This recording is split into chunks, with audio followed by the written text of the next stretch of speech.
My name is Piper Briggs. I'm 33 years old, and for the past 2 years, I've worked as an attending trauma surgeon in one of the busiest emergency departments in East Tennessee. I've cracked open a chest in the trauma bay with nothing but a scalpel and a rib spreader while a patient's blood pressure dropped by the second. I've held a teenager's heart in my hands and squeezed until it remembered how to beat again. And last July, my mother introduced me to her church friends as the babysitter. That was the same afternoon my brother's 5-year-old son stopped breathing in Norris Lake. I got him breathing again before the ambulance even crossed the county line. But what happened afterward at the hospital? What the ER chief said when she walked into the waiting room and found me sitting quietly among the family members?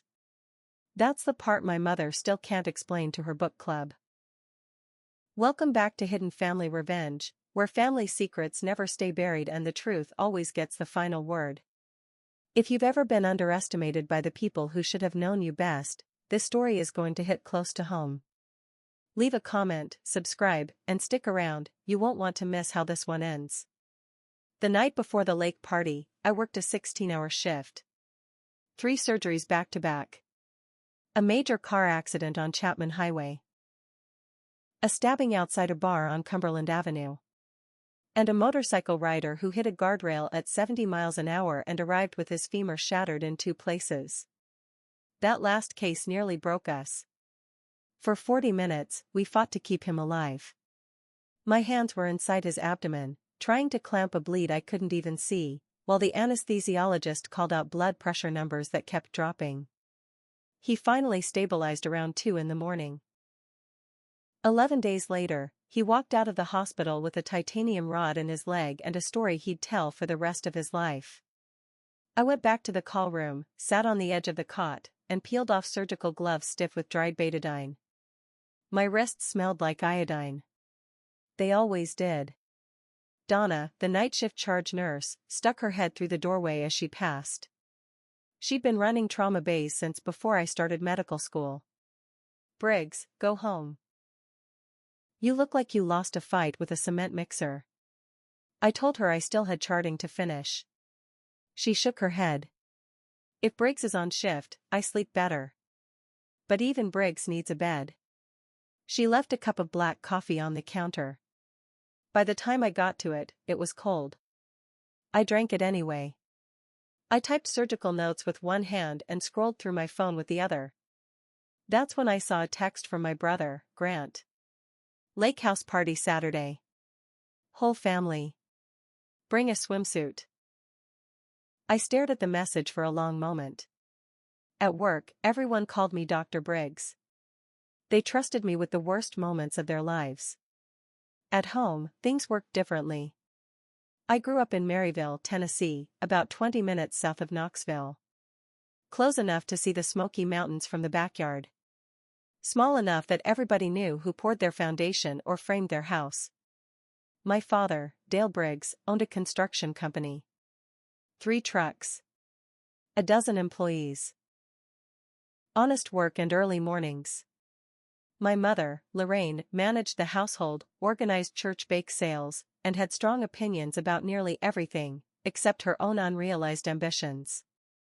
My brother Grant was 4 years older than me. Built like a linebacker. From the day he was born, everyone assumed he'd inherit the family business. Nobody ever said it out loud. They didn't have to. At our dinner table, there were 2 seats that mattered, and both of them faced Grant. I was the quiet one. The kid reading anatomy textbooks in the back seat while everyone else watched football. When I earned a full scholarship to the University of Tennessee's pre-med program, my mother's first response wasn't congratulations.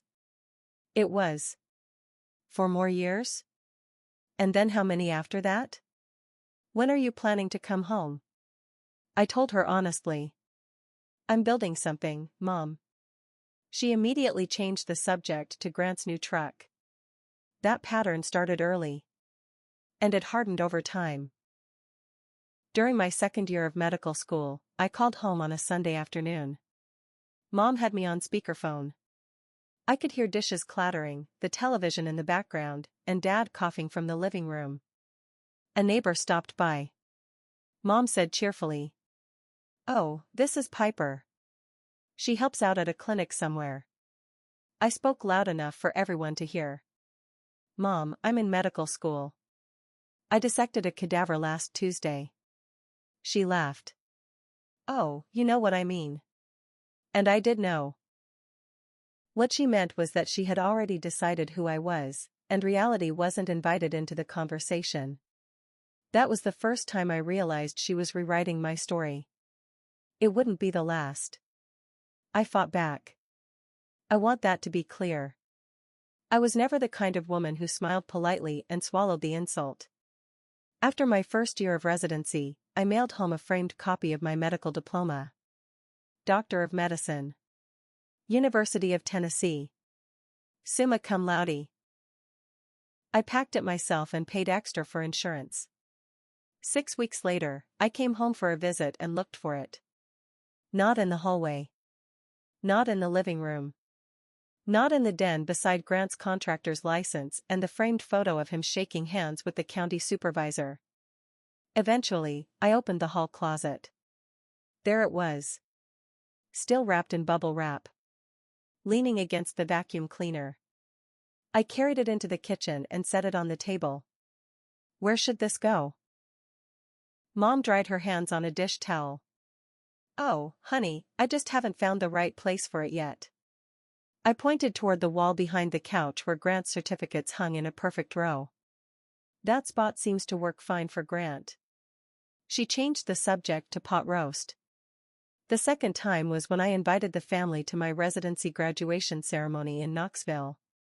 45 minutes away. Dad said he had a concrete pour scheduled. Mom said the drive was too much. So I stood alone in the hospital auditorium while colleagues celebrated with families who filled entire rows. Dr. Calloway, the ER chief, took my graduation photo because there was nobody else there to do it. The third time was the day I passed my board certification exams.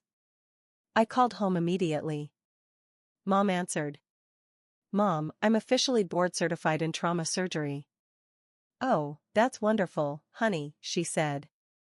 Did Grant tell you he just signed a contract for a 32-house subdivision? I closed my eyes. Mom, I'm a surgeon. A pause. Then I added. Not a nurse. Not a medical assistant. A surgeon. She said, playing nurse, playing doctor, what's the difference? You're still at that hospital day and night. That was the last time I corrected her. Not because I gave up. Because I decided my energy belonged to people who actually needed it. The ones bleeding on my operating table at 3 a.m. Grant's invitation to the lake house sat unread in my messages for 2 days. I almost declined. I could have picked up a shift swap. Saturday overnight. 14 hours. A perfect excuse. No one in my family would have questioned it. But Thursday evening, my phone rang again. Not Grant. Colton.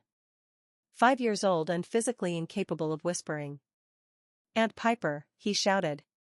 Daddy says you might come to the lake. Are you coming? I learned how to swim. I can float on my back and everything. I want to show you. In the background, I heard Kristen coaching him. Say please, Colton. Please. I leaned against my kitchen counter. My apartment was quiet. It was always quiet. One reading chair. A stack of surgical journals. A pothose plant hanging above the stove that somehow survived on neglect and fluorescent lighting. Colton was the only person in the family who never needed me to be anything other than his aunt. He didn't care about diplomas. He didn't care about titles. He just wanted me to watch him float. I'll be there, buddy, I said. Save me a spot on the dock. I picked up the shift swap and cancelled it. Friday night, I packed a small bag. Shorts. Tank tops. Sunscreen. Then, out of habit, I grabbed the emergency kit I always kept in my car. Gauze. Medical tape. A pocket CPR mask. A pen light. Trauma surgeons carry things. It isn't paranoia. It's pattern recognition. Once you've seen enough emergencies begin in perfectly ordinary places, you stop assuming anywhere is truly safe. I also tossed a child-sized life jacket into the bag. The kind with the buckle across the chest.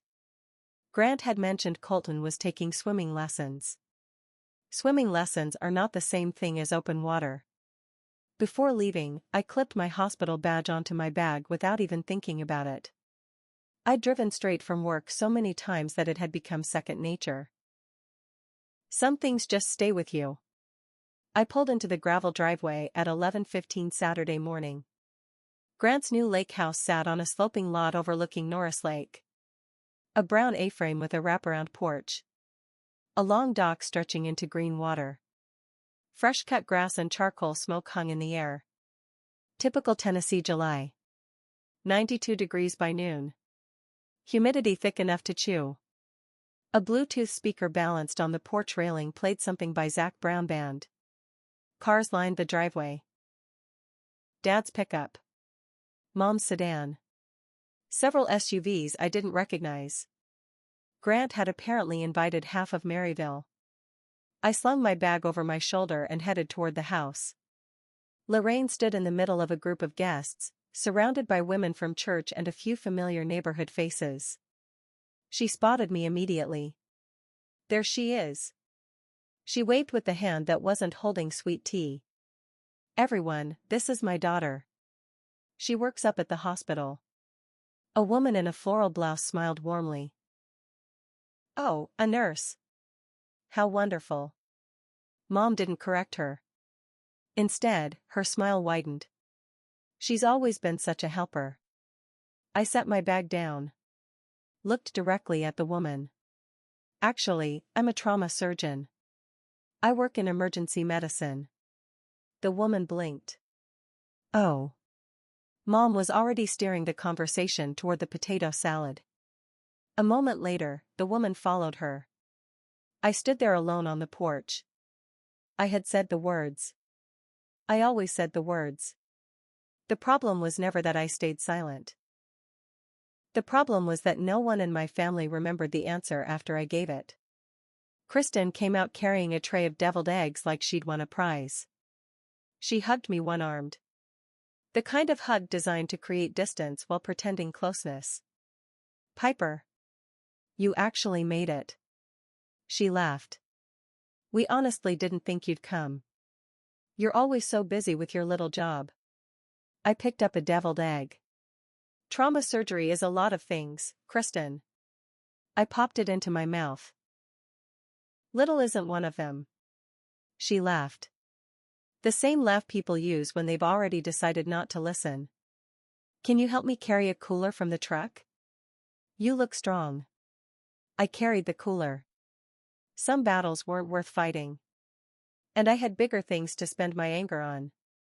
Dad sat in an Adirondack chair on the porch with a can of Bud Light, entertaining two former crew foremen. I caught part of the conversation as I walked by.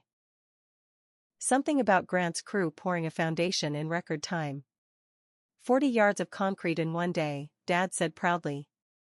That boy works harder than anybody I know. I walked past. Dad glanced up. Hey, Pip. That was it. No questions about work. No questions about life. Nothing.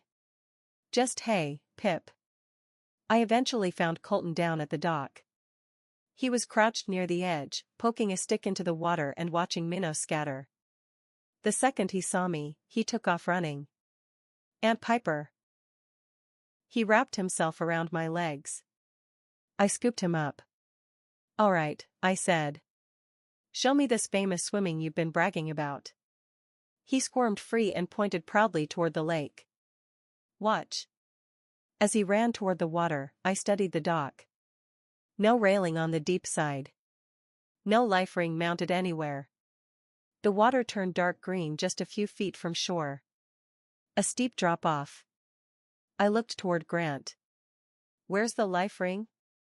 He waved a burger at me. It's a lake, Pip. Not an operating room. I took the child's life vest from my bag and hung it on the dock railing. Some habits save lives. By noon, more guests had arrived. Pastor Hall and his wife Darlene pulled into the driveway in a spotless white Buick. Mom greeted them like visiting royalty. Handshake for the pastor. Cheek kiss for Darlene. The full performance. She walked them around making introductions. This is Dale, my husband of 38 years. This is Grant, our son. He runs the family construction business. You should see the developments he's building. This is Kristen, the best daughter-in-law a mother could ask for. Then she reached me. I was pouring lemonade for Colton near the drinks table. And this is Piper. She rested a hand on my shoulder. She's our babysitter today. Nobody keeps up with Colton better than she does. She laughed lightly. Like it was a charming family joke. Like everyone was supposed to laugh along. Darlene smiled politely. I didn't. I'm not the babysitter, Mom. I met her eyes. I'm a surgeon. Mom's smile never moved. Oh, she's always so serious. She laughed again. You know how young people are. They all think they're saving the world. Darlene glanced at me. I couldn't tell if it was curiosity or sympathy. Mom had already moved her toward the dessert table. I stayed where I was. Colton tugged on my hand. Aunt Piper?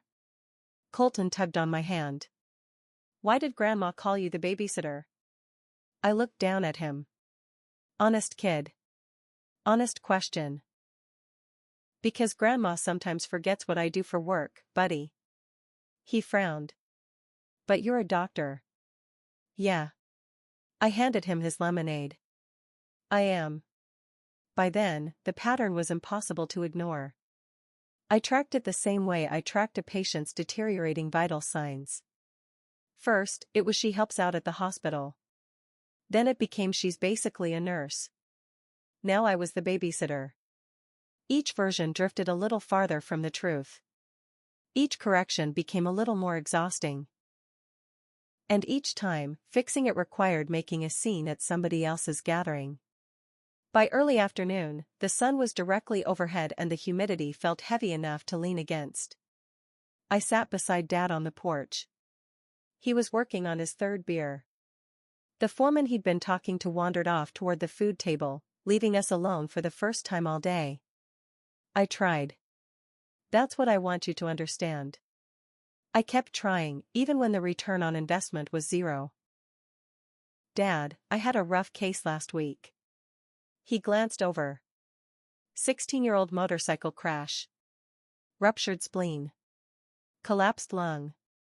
We worked on him for 4 hours.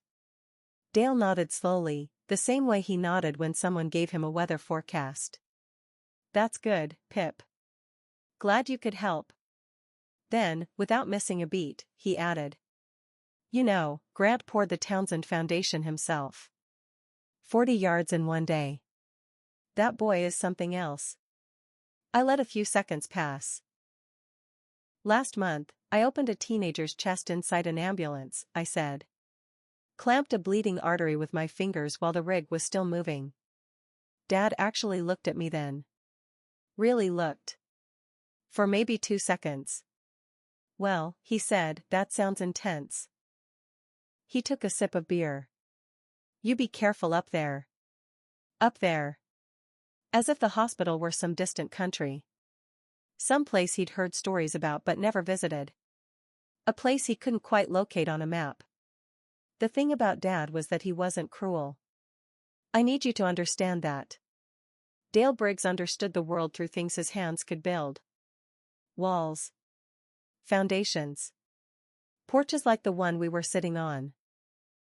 My world existed inside chest cavities, operating rooms, and fluorescent-lit trauma bays. To him, it was as foreign as the inside of a submarine. He loved me the way people love a language they never learned. With good intentions. And no understanding. It still hurt. Love without recognition always does. Lunch was served under a large canvas canopy stretched between two oak trees. Burgers. Coleslaw. Baked beans. Corn on the cob. A giant sheet cake decorated with blue icing that read, Briggs Lake House. Kristen ran the entire operation like a military commander. Directing guests. Managing seating. Arranging condiments. Making sure every Instagram photo had the perfect angle. I was cutting watermelon for the kids when she leaned over my shoulder. Her voice was loud enough for half the table to hear. Piper, you're so good with children. She smiled.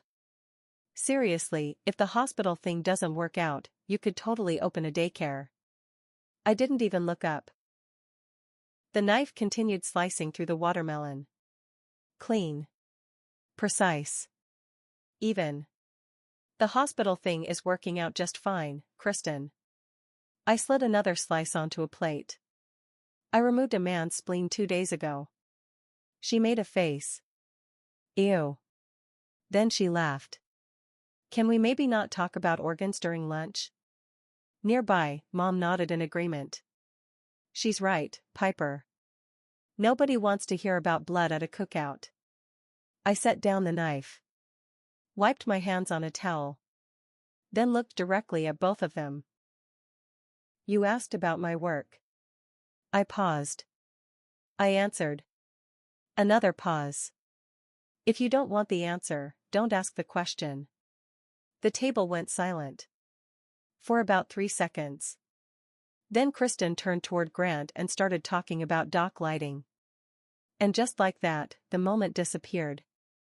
Covered over. Ignored. Pretended away. Grant sat 2 seats down. He'd heard every word. He kept eating his burger. Didn't defend me. Didn't disagree with me. Didn't do anything. He simply chewed and stared at the lake. I watched him. And filed the observation away where I store every piece of evidence that confirms something I already know. Grant understood exactly what I did for a living. He just found silence more comfortable than confrontation. He'd been making that trade his entire life. After lunch, everyone drifted toward the grass between the house and the dock. Grant brought out another cooler full of beer. Dad stood up holding a can like it was a ceremonial gavel. He cleared his throat. The way men of his generation always do before saying something they believe matters. I want to say a few words. The conversations quieted. Dad lifted his drink. This lake house. He looked toward the water. This is what the Briggs family is all about. Hard work. Real work. The kind of work you can point to and say. He paused proudly. Yeah. I built that. Grant, son, you took this family business and turned it into something your grandfather would have been proud of. Dad raised his beer higher. This place is proof of that. He swept a hand toward the lake house. To Grant, to Kristen, and to a family that knows how to build real things. Mom lifted her glass of sweet tea. And to Kristen, the best daughter-in-law anyone could ask for. We're truly blessed. A round of applause followed. Glasses clinked. People nodded and murmured their agreement. 15 guests celebrating. Not one of them looked at me.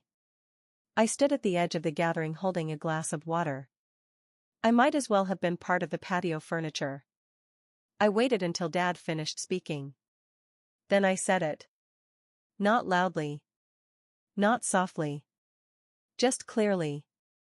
Dad, I build things too. The group quieted. I held his gaze. They just happened to be inside people.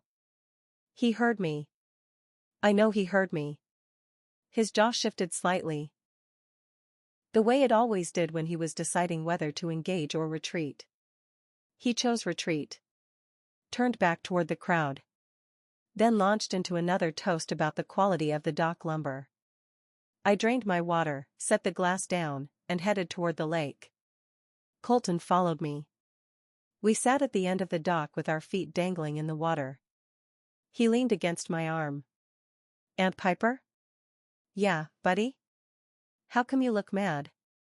I smiled faintly. I'm not mad. Then what? I watched the sunlight dance across the water. Just thinking. About doctor stuff? I laughed. Yeah. About doctor stuff. That conversation turned out to be the last peaceful moment of the day. About 20 minutes later, Darlene found me.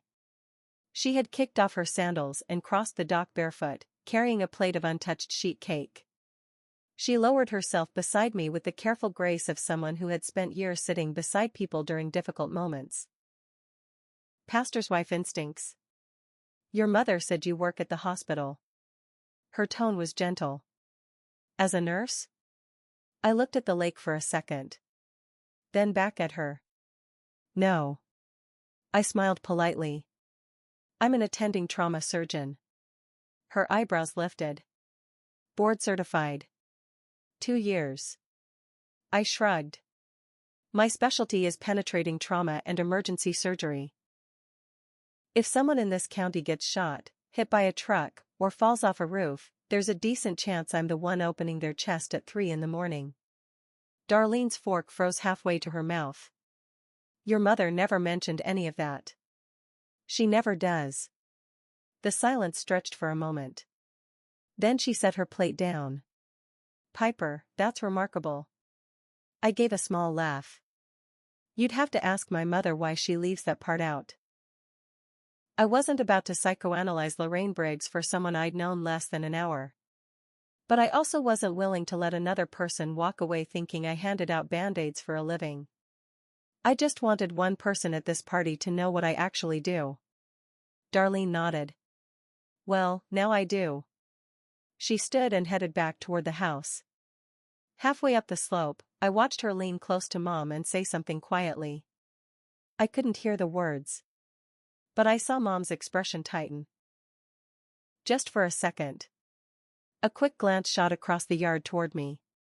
Sharp. Calculating. Like a card player realizing someone else had seen her hand. She didn't come over. She didn't say a word. She simply smiled wider and poured another glass of sweet tea. I turned back toward the water. Somewhere behind me, the truth was finally moving through the crowd without any help from me. Let me ask you something. Have you ever stood in a room full of people who were supposed to know you best and realized they had already written a story about you? A story that had almost nothing to do with who you really were? If you know that feeling, you know exactly what I'm talking about.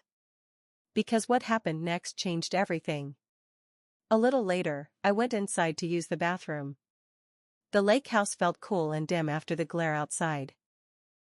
For a moment I simply stood in the hallway enjoying air that didn't smell like charcoal smoke and sunscreen. That's when I noticed the folder. It sat on the kitchen counter beside a bowl of car keys and a stack of paper napkins. A manila folder. The tab read. Important documents, Lorraine B. I shouldn't have looked. But then I saw my name.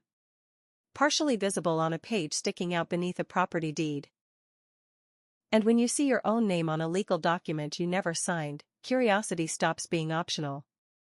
I opened it. The document was an advance healthcare directive. My mother's. Dated 3 months earlier. Properly notarized. The type of paperwork people complete when they start thinking seriously about what happens if they can no longer make medical decisions for themselves. I read it the same way I read a surgical chart. Carefully. Systematically. Section 1. Preferred medical decision maker. Grant Briggs. Section 2. Consulting physician. Dr. Raymond Hess. Family medicine. Maryville, Tennessee. Section 3. Additional notes. I froze. Written in Mom's own handwriting was a single sentence. Do not burden Piper with these decisions. She has already given enough of her life to that hospital. Let her rest. I read it again. Then a third time.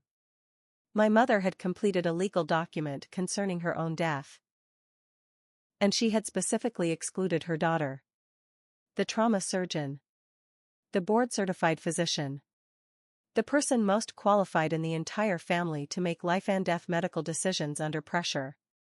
And she had done it out of love. That was the hardest part. I could see exactly where it came from. I could picture 14-year-old Lorraine waiting for her own mother to arrive at a school play. Her mother, a midwife, out on some dirt road in the middle of winter delivering another baby. A woman who spent her life taking care of everyone else. A woman who eventually died alone behind the wheel of her car. Lorraine's fear had a face. And that face looked a lot like mine. I understood it. But understanding where a wound comes from doesn't stop it from hurting. I closed the folder. Put it back exactly where I found it. Then stepped back into the Tennessee heat. For the rest of the afternoon, that document sat inside my chest like a second heartbeat. When I returned to the party, I acted as though nothing had happened. That's what trauma surgeons do. When a patient's blood pressure starts crashing and the resident beside you is spiraling into panic, you don't match their energy. You become calmer. Quieter. Steadier. You break the crisis into manageable steps. Then you work through them one by one until the bleeding stops. So I treated my mother's directive the same way. Not now. Not here. Not yet. I watched Mom moving through the crowd, topping off drinks and laughing with Darlene as if their conversation had never happened. I watched Dad tell the concrete pouring story for the third time that afternoon. And I waited. I watched Kristen hold up her phone for a group photo, subtly arranging everyone according to an invisible hierarchy that placed Grant squarely in the center and me near the edge of the frame. "Lake life with the fam," she announced. The photo was posted before anyone had a chance to blink. I sat on the dock steps and let the afternoon sun settle across my shoulders. The water tapped rhythmically against the pilings. It should have sounded peaceful. Instead, it sounded like a countdown. I wasn't going to confront Lorraine about the healthcare directive here. That wasn't fear. It was strategy. Colton was splashing in the shallows 10 feet away. This was his day too. His father's lake house. His first real summer as a swimmer. A 5-year-old's entire world compressed into sunshine, lake water, and birthday cake frosting. I wasn't going to blow up the afternoon over a conversation that could happen later, on my terms, on my timeline, and in a setting I controlled. Working in trauma surgery teaches you certain things. One of them is that the moment you lose control of the timing, you risk losing the patient. And I wasn't ready to operate on this family just yet. A few minutes later, Colton climbed out of the water and ran toward me, dripping from head to toe. His teeth chattered despite the heat. I pulled a towel from my bag and wrapped it around him. Then I rubbed his arms until the shivering eased. He curled up against my side like a wet puppy. "Aunt Piper." "Yeah, buddy? Did you see me?" His eyes were huge with excitement. "I swam all the way to the orange buoy." "I saw." I smiled. "You're getting fast." He tilted his head back and looked at me with Grant's brown eyes. "When I grow up, I want to be a doctor like you." My hand stopped moving. "You know I'm a doctor?" He squinted at me as if I'd asked the dumbest question imaginable. "Yeah." He shrugged. "Daddy told me." I blinked. "He did?" "Uh-huh." Colton nodded enthusiastically. "You fix people when they're really hurt." He thought for a moment. "Like in the movies." Then he grinned. "But real." I looked across the yard. Grant stood beside the grill flipping burgers. Maybe he felt me staring because he glanced up. For one brief second, our eyes met. Then he looked away. Back to the grill. Back to the coals. Back to the safe world of burgers, dock boards, and Dad's approval. So Grant knew. Of course he knew. He'd always known. He'd told his son the truth about me while standing in a family where everyone else preferred the lie. He just never found the courage to correct our parents. Because correcting Lorraine meant conflict. And Grant had spent 37 years choosing whatever option kept the peace. I looked back down at Colton. You can be anything you want, buddy. His face lit up. Anything? Anything. I ruffled his damp hair. Doctor. Builder. Astronaut. Doesn't matter. I smiled. And when you figure it out, I'll be right there cheering for you. He grinned and sprinted back toward the water. I watched him go. He was the reason I kept showing up. He was also the reason what happened next hit me as hard as it did.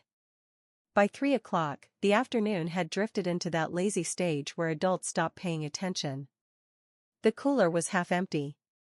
Dad had fallen asleep in an Adirondack chair with his hat pulled over his face. Lorraine and Darlene sat on the porch deep in conversation, heads close together and voices low. Kristen had disappeared inside, probably editing photos for social media. Grant and 2 friends had wandered up the hill to inspect a retaining wall he wanted to build behind the house. Meanwhile, the kids, Colton and 2 neighborhood children, maybe 7 and 9 years old, were still in the water. No adult was within arm's reach. No adult was actively watching them.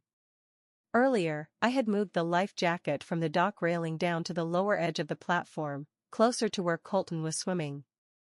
He still hadn't put it on. I'd asked him twice. The second time, I had knelt beside him, opened the vest, and said, "Arms in, buddy." Before he could respond, Grant called down from the slope. "He's fine, Piper." I looked toward the water. "No, he isn't. He can touch the bottom." I stared at the section of lake where Colton was floating. The water there was far too deep. "Grant," I called back, "past that point it drops off." He waved me away the same way he waved off building inspectors. He knows not to go that far. I didn't argue. Instead, I set the vest back on the railing where Colton could reach it and stayed exactly where I was. Watching. Waiting. Monitoring. The afternoon sun had begun to sink lower. Its light slanted through the trees along the opposite shoreline. The bright green water had darkened into something harder to read. Shadows stretched across the lake like long fingers reaching toward shore. The dock creaked softly when I shifted my weight. Nearby, the older kids splashed around the ladder, dunking one another and shrieking with laughter. Colton drifted farther from the dock. Toward the orange buoy he'd been so proud of reaching earlier. At first, he was treading water. Then he started bobbing. Then I noticed something else. His movements were becoming uneven. Less controlled. His hand reached toward the buoy chain. Missed. Reached again. Missed again. 7 adults were within 50 feet of that water. Not one of them was paying attention. I was. I never took my eyes off the water. Some instincts don't switch off when the workday ends. Mine had been sharpened by more than a decade of spotting the difference between a normal situation and a deadly one in the space of a single heartbeat. Sound carries strangely across water. I learned that long ago, not in medical school, but in physics. Over a flat surface, sound travels with remarkable clarity. Very little interference.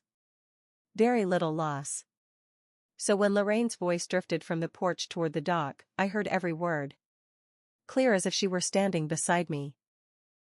She was talking to Darlene and another woman I didn't recognize. Maybe a cousin. Maybe a church friend. Someone asked about me. Lorraine laughed softly. "Oh, Piper?" A pause. "I think she answers phones at the hospital. Or maybe hands out bandages. Honestly, I can never keep track." The women chuckled. "You know how young people are. They're always changing jobs." She said it casually. Effortlessly. Like she was describing a distant acquaintance instead of her own daughter. Not a surgeon. Not someone who had spent 7 years training after college. Not someone who had stood over operating tables while lives hung in the balance. This wasn't just another mistake. It was deliberate erasure. A clean sweep of everything I'd worked for. Years of sacrifice reduced to answering phones. My jaw tightened. I turned toward the porch. For a split second, I considered walking up there and finally saying everything I'd held back for years. Then I saw Colton. Face down in the water. 15 feet beyond the dock. Past the drop-off where the bright green shallows gave way to dark water. He wasn't splashing. Wasn't calling for help. Wasn't moving at all. His arms floated loosely at his sides. His hair spread across the surface like lake grass. The other kids were 20 feet away near the ladder. Still laughing. Still splashing. Completely unaware. Everything else disappeared. The music. The conversations. The clinking bottles. Lorraine's voice. All of it vanished.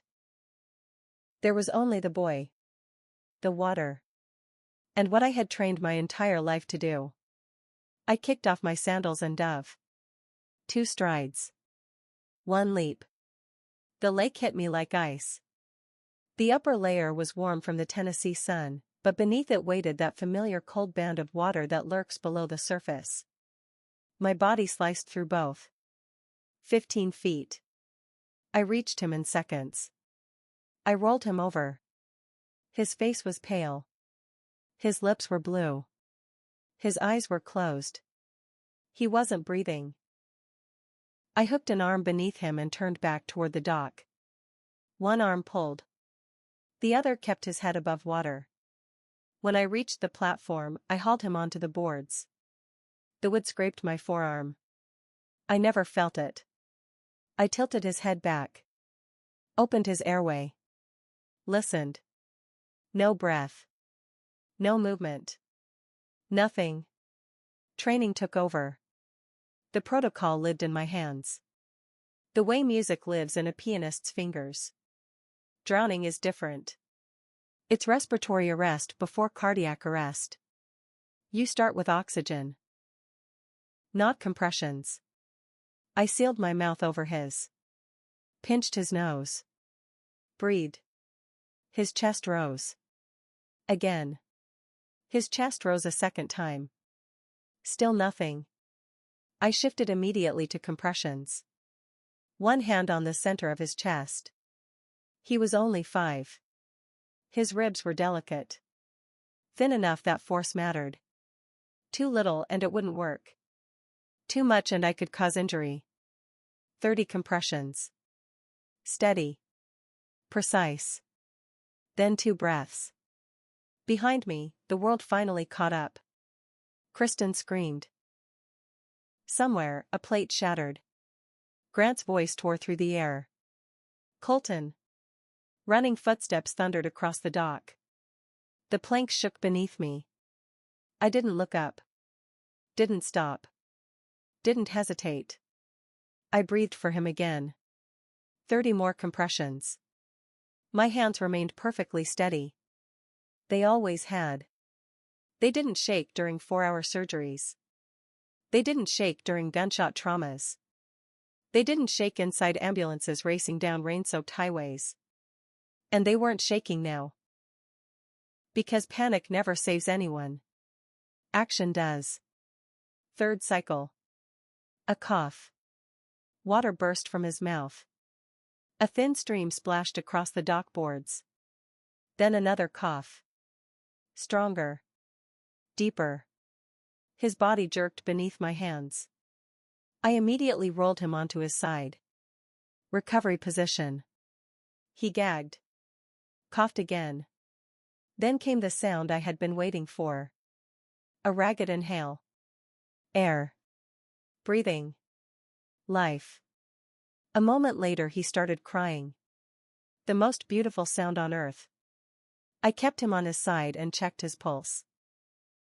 Strong. Fast. Maybe 140 beats per minute. But present. Steady. His lips were already beginning to regain color. The blue fading. Pink returning. I looked up for the first time. Grant was kneeling at the edge of the dock. Completely pale. His hands stretched toward his son, trembling so badly they looked useless. Kristen stood behind him with both hands pressed over her mouth. Mascara streaked down her cheeks. Dale had frozen halfway down the slope, still holding a beer. As though his body had stopped receiving instructions from his brain. At the top of the yard stood Lorraine. Both hands covering her face. Speechless. I carefully lifted Colton and placed him into Grant's arms. Keep him on his side. My voice was calm. Controlled. If he vomits again, let it happen. Don't roll him onto his back. Grant clutched his son. His voice broke. Piper, how did? I cut him off. Someone call 911. No hesitation. No discussion. You have a pediatric drowning victim. Patient is conscious and breathing. He needs immediate evaluation. I pointed toward the driveway. We'll meet the ambulance at the road. I wasn't asking. I was directing. The same voice I used at 3 a.m. when trauma patients came crashing through emergency room doors. The same voice that made people move before fear could stop them. For the first time in my life, my entire family listened without argument. Without correction.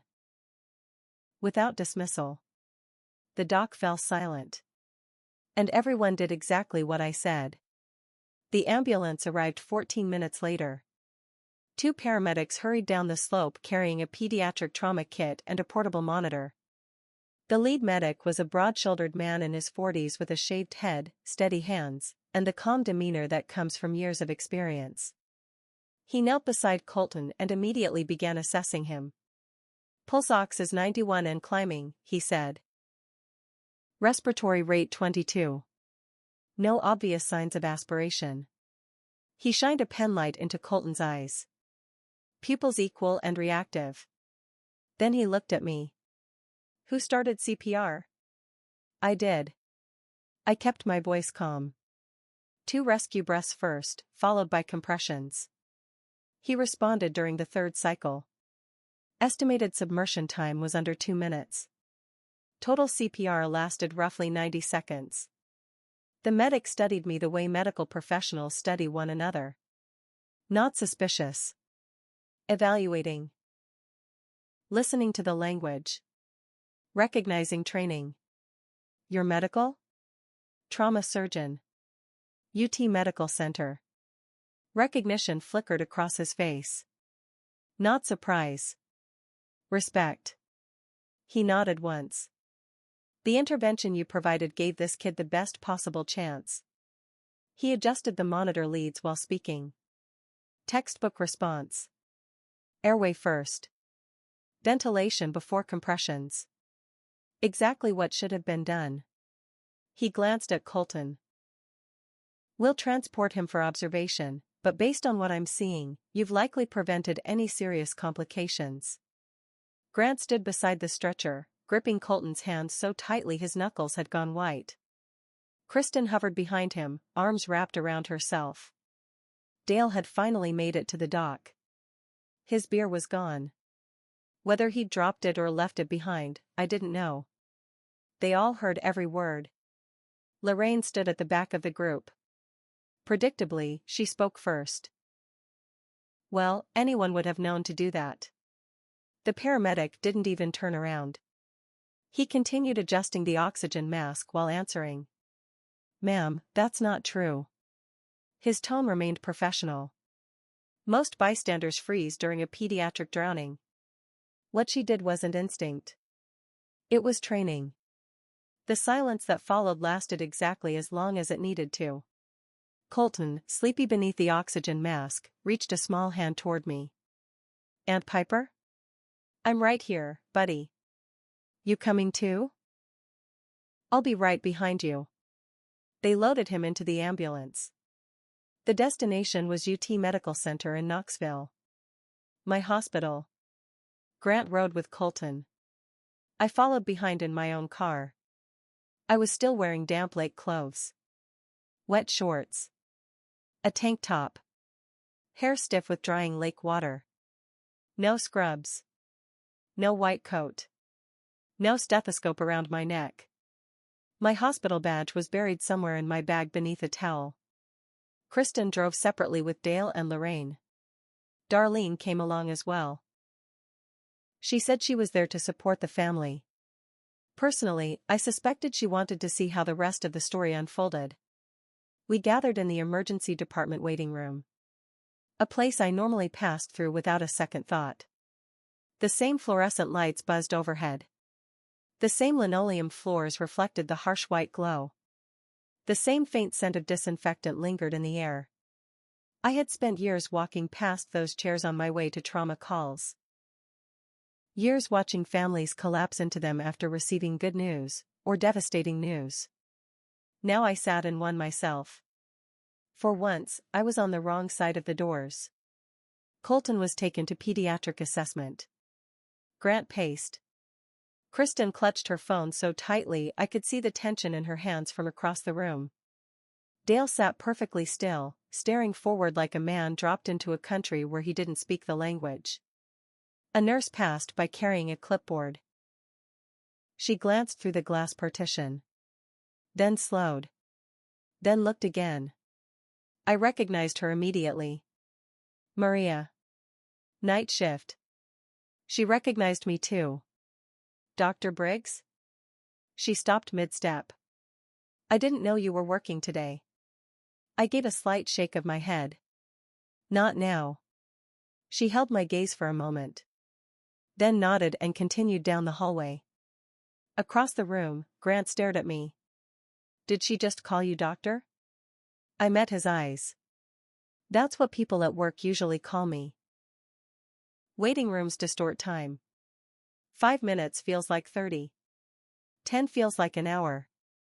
The silence stretched. Naturally, Lorraine filled it. She always filled silence with stories. She sat beside Darlene, speaking loudly enough for everyone nearby to hear. Constructing a version of events that fit neatly inside her reality.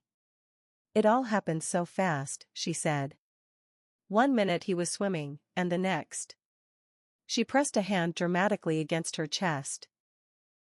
Honestly, thank God Grant got to him when he did. I stared at her. Then said quietly. I got to him, Mom. Lorraine barely paused. Well, yes, you were in the water too. Too. The word landed exactly where she intended. You helped. Helped.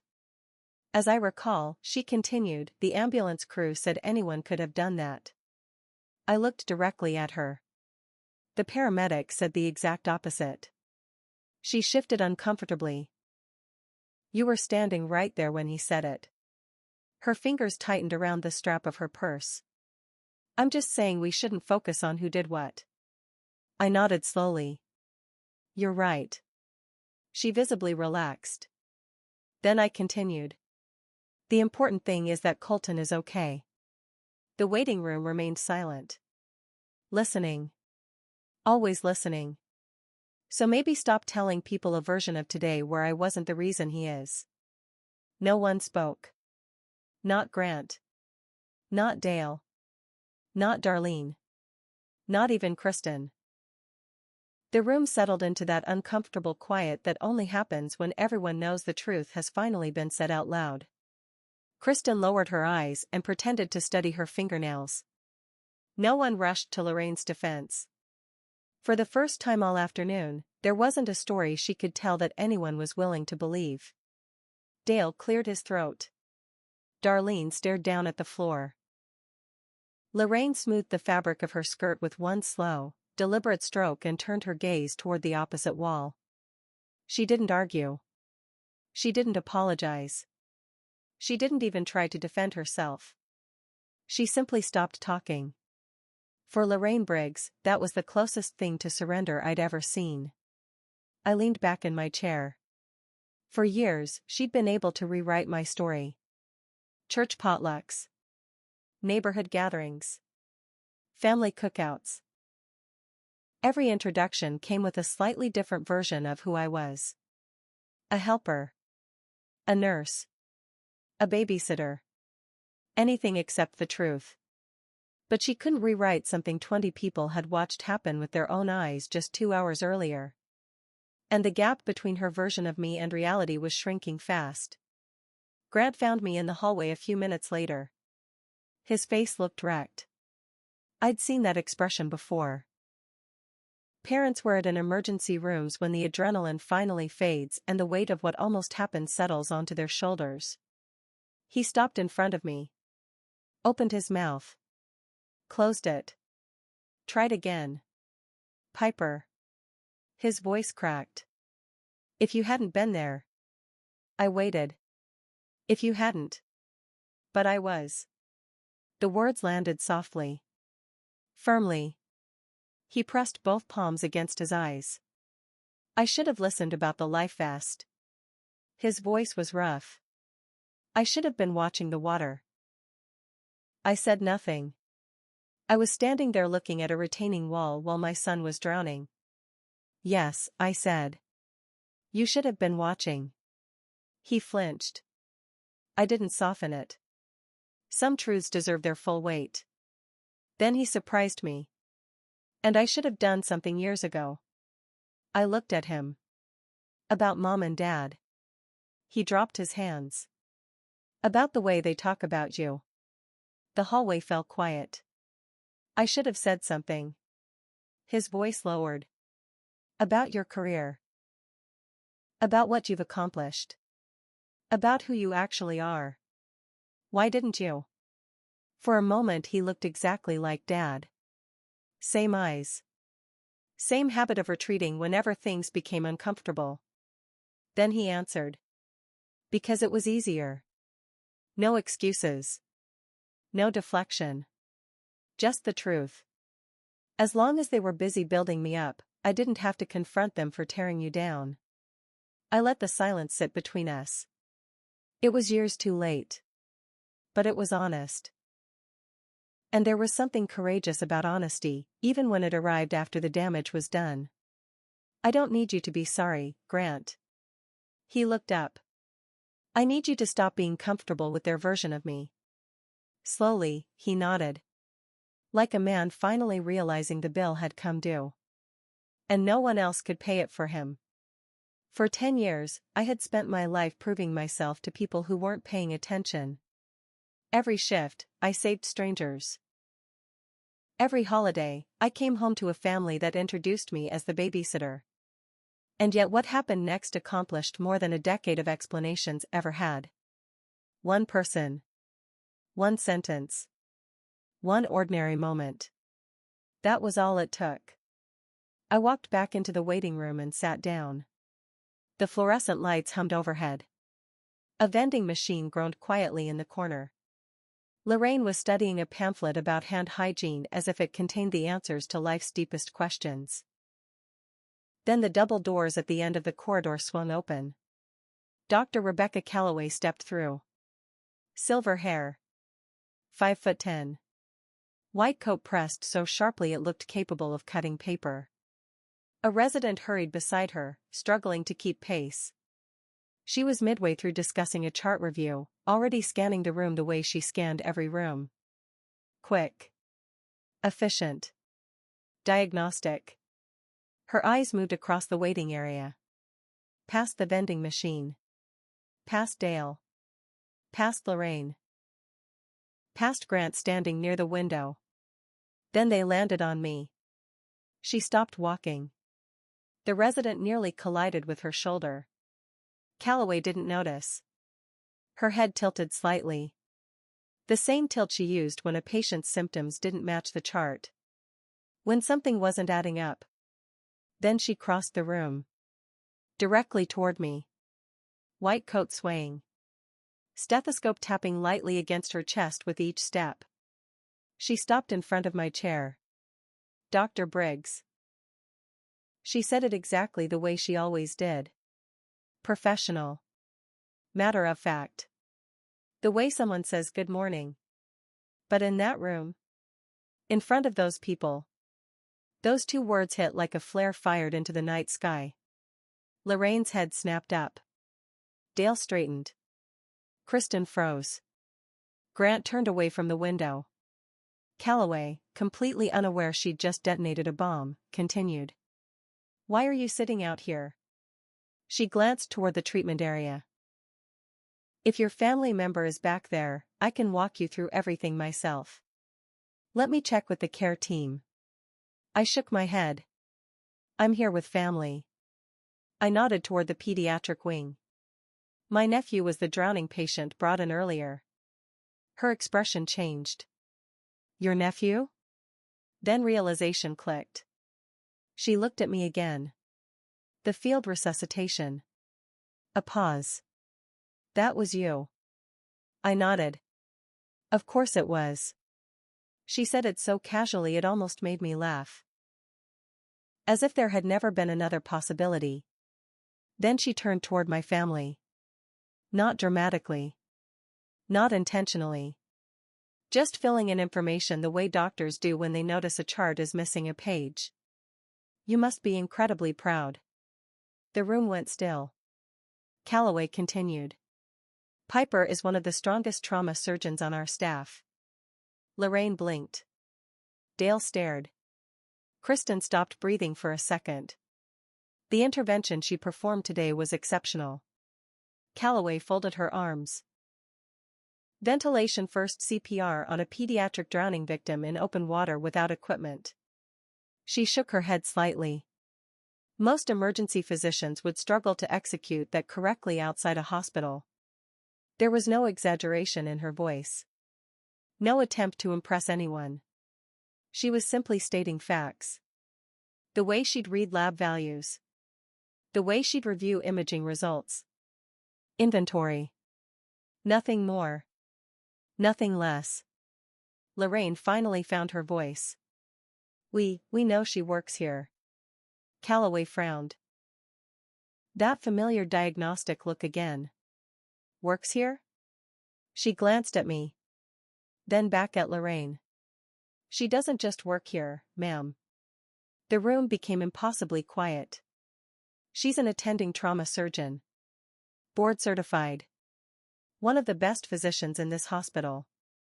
Lorraine's face drained of color. Calloway continued without noticing. Last month she ran our trauma bay by herself during the Route 33 pileup.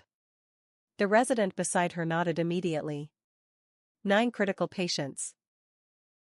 0 fatalities. Calloway looked back at me. I submitted her name for the Regional Surgical Excellence Award last quarter. Then she smiled. The same smile she'd given me after impossible surgeries. The smile reserved for colleagues she respected. And suddenly there was nowhere left for anyone in that room to hide from the truth. She let the moment settle. Then, almost as an afterthought, she added. She's also being considered for Deputy Chief of Trauma Surgery next fiscal year. But I'm sure you already knew that. The silence that followed had weight. It pressed against the walls of the waiting room like the heavy air before a storm. Darlene stared at Lorraine. Lorraine stared at the linoleum floor. Dale stared at his hands. Kristen sat frozen, lips slightly parted. Grant had closed his eyes. For a moment, nobody spoke. Dr. Calloway sensed the shift in the room. Her brow furrowed as she glanced between me and my family. Did I interrupt something? No, I said. You said exactly what needed to be said. She still looked confused. I'm sorry, she said. I assumed everyone already knew. Then she looked directly at my parents. What did you think she did here? No one answered. So I answered for them. Quietly. Without anger. She thinks I play nurse. Calloway looked at me. Then at Lorraine. Then back at me. A flicker of emotion crossed her face. Not pity. Not quite disbelief. Something closer to the sadness that comes from suddenly understanding a burden a colleague has been carrying in silence. She didn't comment. She didn't need to. Instead, she rested a hand briefly on my arm. I'll personally check on your nephew. Her voice softened. He's in good hands. Then she turned and disappeared through the double doors. And the waiting room belonged to us again. Lorraine stood up abruptly. I could see her composure cracking from the inside out. Her hands trembled. Her voice climbed half an octave. Now wait just a minute. I never. She swallowed. I've always told people she worked at the hospital. Always. Her words came faster. I've always supported her. I don't understand why she's making it sound like. Lorraine. Darlene's voice was soft. Gentle. But impossible to ignore. You told me 2 hours ago that she handed out bandages. Lorraine froze. I did not. And you told me she answered phones. The church friend from the porch spoke next. She was sitting quietly in the corner, clutching her purse. Lorraine turned toward me. Her eyes glistened. You don't understand.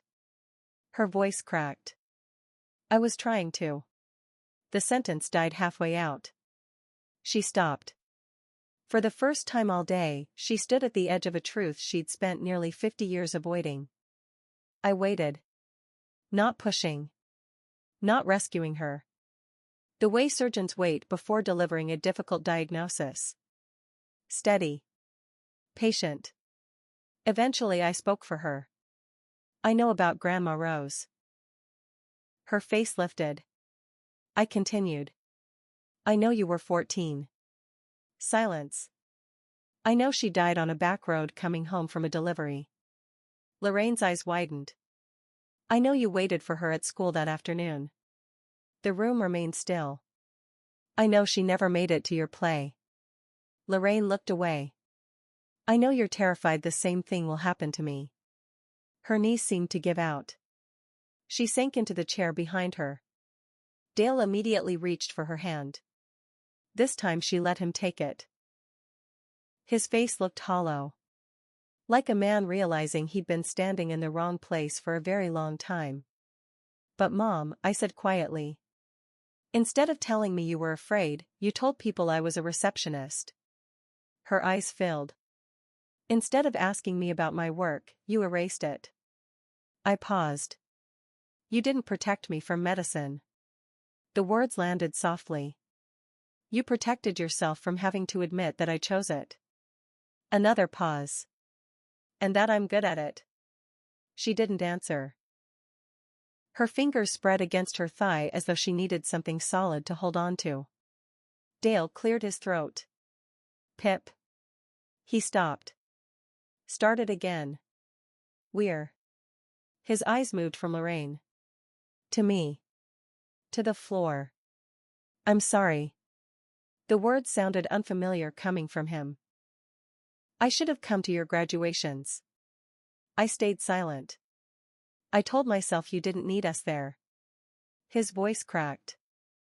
I was wrong. I nodded. It wasn't enough. But it was honest. And honest was a place to start. You don't owe me an apology right now. I looked at him. You owe me the truth. He held my gaze.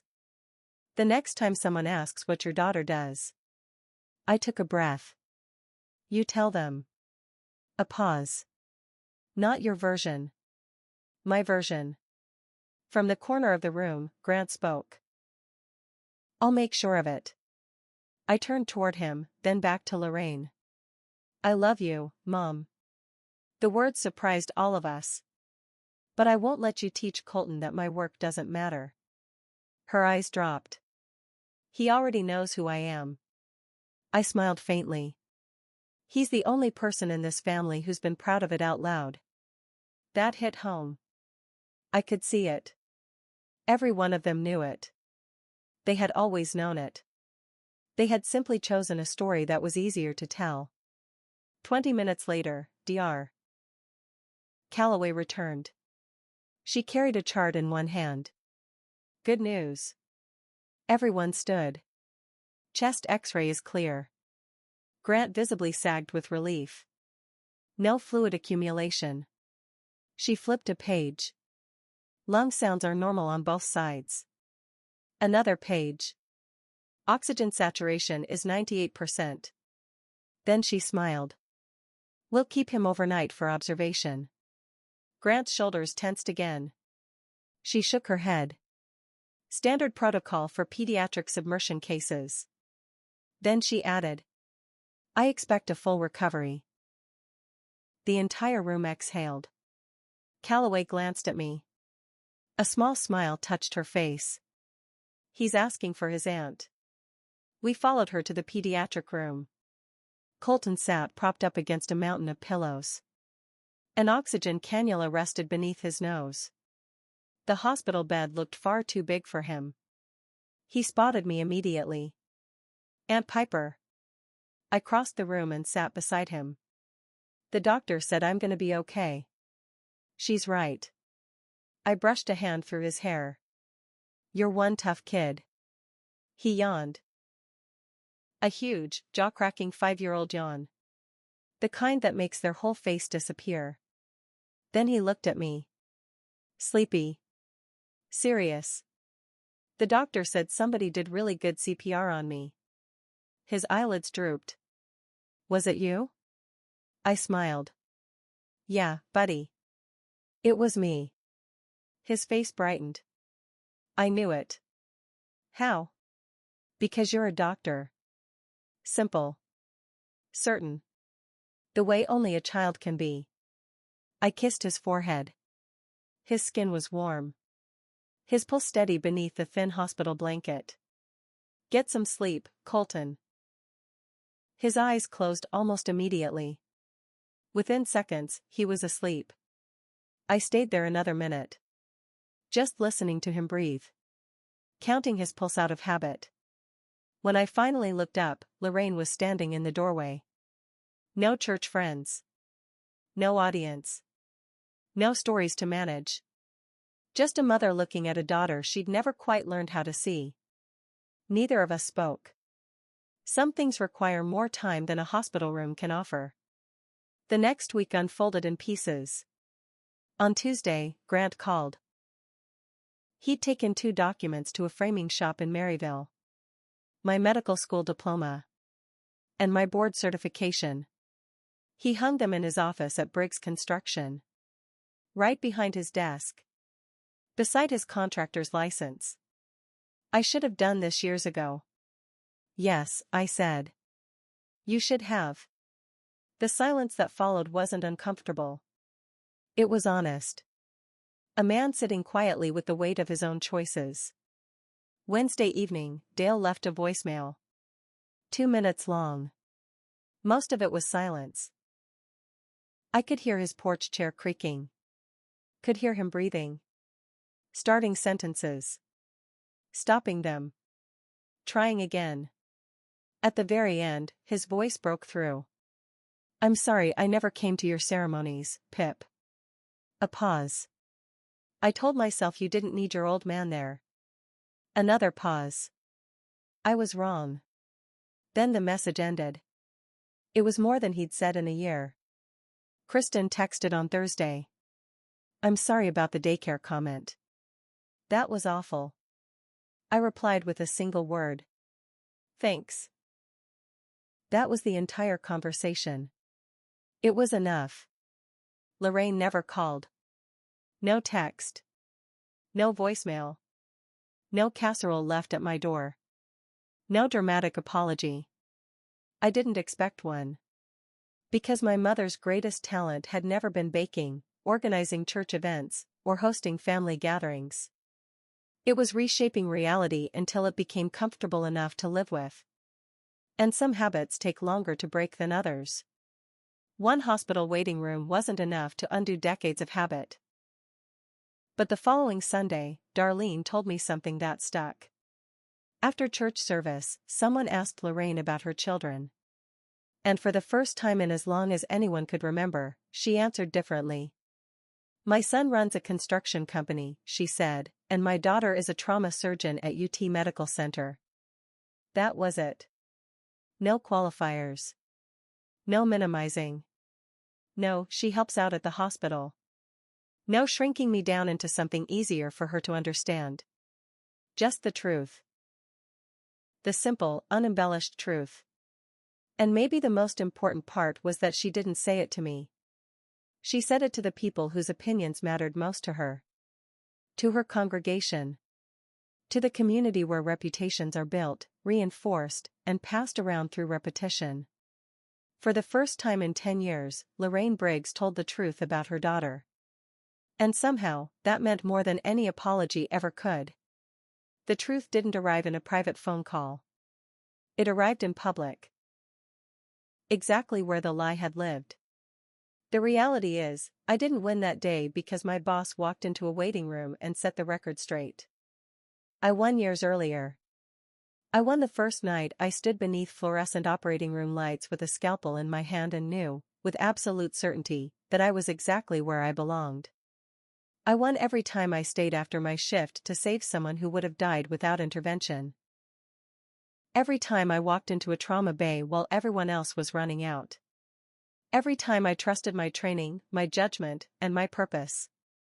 The lake didn't change who I was. It simply forced everyone else to catch up. Maybe my family will continue catching up for years. Maybe some of them never will. But somewhere along the way, I stopped waiting for their permission to be proud of myself. I stopped needing their approval to validate what I'd already earned. I already knew who I was. The operating room knew who I was. My patients knew who I was. Every scar I'd stitched, every life I'd helped save, every impossible night I'd survived knew who I was. And in the end, that was enough. The scalpel never doubted me. So I stopped doubting myself. That's my story. One lake party. One little boy who nearly drowned. And one sentence from a colleague that unraveled 10 years of quiet revisionism in less than 5 seconds. If this story reminds you of something, let it be this. Your value is not determined by the people who refuse to recognize it. You don't become less accomplished because someone chooses not to see your accomplishments. You don't become smaller because someone insists on telling a smaller story about you. Eventually, the truth catches up. And when it does, it speaks for itself. If this story resonated with you, share it with someone who needs that reminder today. Leave a comment, subscribe, and I'll see you in the next story.